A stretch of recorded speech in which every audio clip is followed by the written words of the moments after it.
કેમ છો વાંસદા? સ્વાગત છે તમારું આજના વ્લોગમાં. અમે જવાના છે વાંસદા ને આપણી ગાડીને તો ગમે ત્યારે ભૂખ લાગી જાય એટલે એના પહેલાં ખવડાવી દીધું. પછી અમે પહોંચી ગયા વાંસદા મેન બજારમાં. વાંસદાનું ફેમસ શું છે?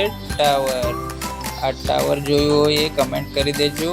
ફ્રૂટ લઈ લીધું, શાકભાજી લઈ લીધી ને થોડું ઘણું ઘર વપરાશનો સામાન પણ લેવાઈ ગયો છે. અમે 4 રસ્તા પર પહોંચી ગયા ને કકડાવીને ભૂખ લાગી હતી. આ જુઓ પપ્પા કી પરી અમને પાર્ટી આપી મયુર હોટલમાં ઓર્ડર પણ કર્યો ને આવી પણ ગયું. ધરાઈને ખાઈ લીધું. પછી અમે ઘેરે જવા નીકળ્યા. આપણો વ્લોગ ગમ્યો હોય તો લાઈક કરી દેજો, શેર કરી દેજો ને ફોલો કરવાનું ભૂલતા નહીં. પછી કુસ્તી બાજ લાગેલા જ ઉતરા.